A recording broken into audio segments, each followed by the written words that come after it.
हरे कृष्णा, राधे राधे। स्वागत है आपका कन्हैया स्टोरी की आध्यात्मिक यात्रा में। ओम नमः शिवाय, ओम नमो नारायण। आज इस वीडियो में हम दो महत्वपूर्ण कथाओं के बारे में जानेंगे। सबसे पहले जानेंगे कि जब शिव जी को अपना घर छोड़ना पड़ा और शिव जी का घर भगवान विष्णु ने ले लिया।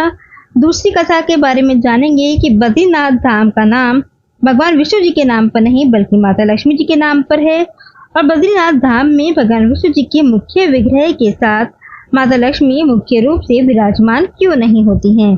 तो आज इस वीडियो में ये सब हम जानेंगे। तो आइए वीडियो को शुरू करते हैं। सबसे पहले जान लेते हैं कि भगवान शिव जी को अपना घर क्यों छोड़ना पड़ा। क्या आप जानते हैं बद्रीनाथ धाम की कहानी? यह वो जगह है जहां शिव और पार्वती रहते थे।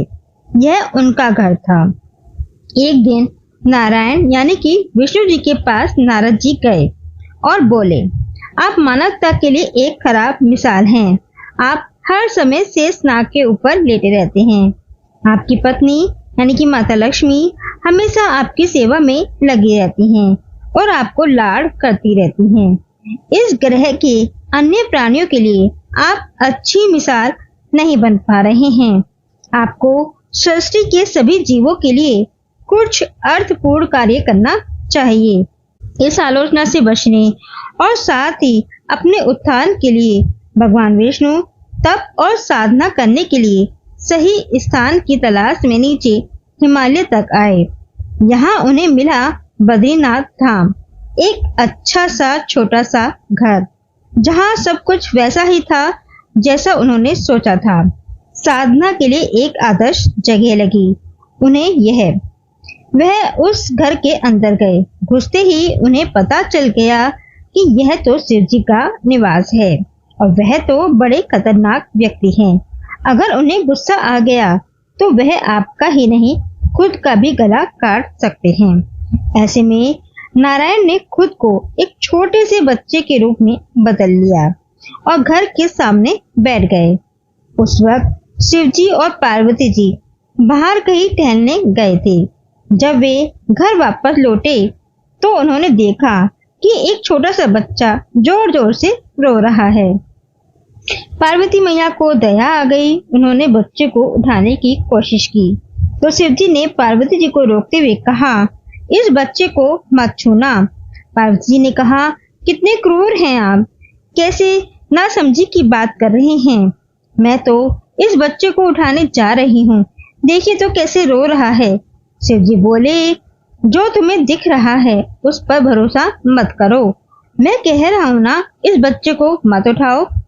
बच्चे के लिए पार्वती की स्त्री सुलभ मनोभावना ने उन्हें शिव जी की बातों को नहीं मानने दिया। उन्होंने कहा, आप कुछ भी कहें, मुझे कोई फर्क नहीं पड़ता। मेरे अंदर की माँ बच्चे को इस तरह रोते नहीं देख सकती। मैं तो इस बच्चे को जरूर उठाऊंगी। और यह कहकर उन्होंने बच्चे को उठाकर अपनी गोद में ले लिया। बच्चा पार्वती की गोद में आराम से था और शिव जी की तरफ बहुत ही खुश होकर देख रहा था।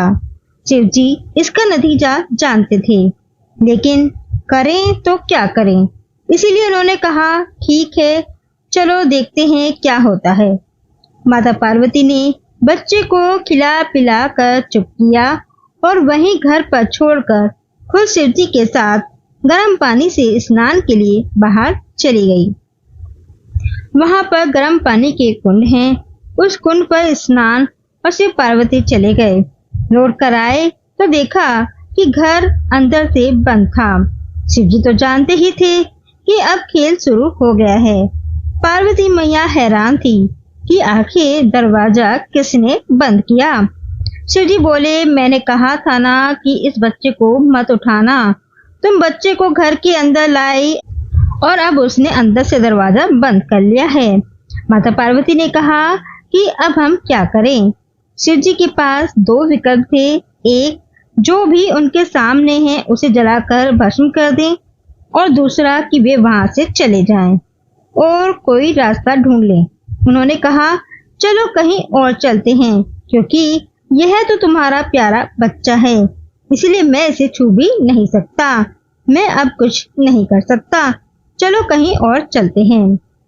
इस तरह शिव जी और पार्वती जी को अवैध तरीके से वहां से निष्कासित कर दिया गया। वे दूसरी जगह की तलाश करने के लिए पैदल ही निकल पड़े। दरअसल बद्रीनाथ और केदारनाथ धाम के बीच एक चोटी से दूसरी चोटी के बीच सिर्फ 10 किलोमीटर की दूरी है। आखिर में वह केदारनाथ में बस गए और इस तरह शिव जी ने अपना खुद का घर खो दिया। तो ये थी जानकारी कि शिव जी को अपने घर से बेघर कैसे होना पड़ा। अब आइए जानते हैं कि बद्रीनाथ धाम का नाम माता लक्ष्मी जी के नाम पर क्यों पड़ा।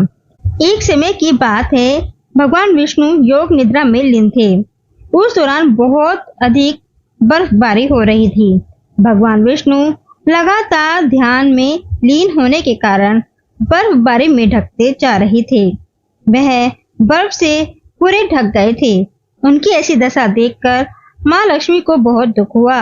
माता लक्ष्मी भगवान विष्णु जी के पास पहुंची और उन्होंने बेर के पेड़ का रूप ले लिया, जिसका नाम बद्री था। माता लक्ष्मी इसी स्वरूप में वर्षों तक भगवान विष्णु जी की रक्षा करती रही और उनके साथ कठोर तप करती रही। जब भगवान विष्णु ध्यान से बाहर आए और उन्होंने अपनी आंख खोली तो देखा कि वहां माता लक्ष्मी बद्री वृक्ष के रूप में विराजमान हैं और वह पूरी तरह से बर्फ से ढकी चुकी हैं। यह देखकर भगवान विष्णु बहुत प्रसन्न हुए और उन्होंने माता लक्ष्मी से कहा कि तुमने मेरी रक्षा की है और मेरी साधना को पूर्ण करने में मदद की है, इसीलिए आज से यह स्थान बद्रीनाथ के नाम से जाना जाएगा। साथ ही इस धाम में मेरे साथ तुम्हारी भी पूजा की जाएगी। इस स्थान पर जहां भगवान विष्णु ने तप किया था, वहां पर आज भी कुंड मौजूद है। कहा जाता है कि इस कुंड का पानी हर समय गर्म रहता है। कई पौराणिक कथाओं और मान्यता के अनुसार भगवान विष्णु ने अग्निदेव को वरदान दिया था कि वे स्थायी रूप से इस कुंड में निवास करेंगे। फिलहाल इस कुंड में बद्रीनाथ धाम के दर्शन करने के लिए पहुंचे श्रद्धालु इस कुंड में स्नान करते हैं।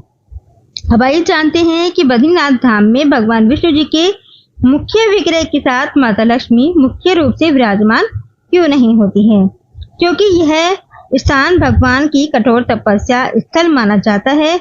मान्यता है कि विष्णु जी यहाँ ध्यान मग्न थे और माता लक्ष्मी ने बद्री यानी कि बेर के पेड़ के रूप लेकर उन्हें धूप और बर्फ से बचाया था, इसीलिए वहां प्रकृति के रूप में मौजूद थी।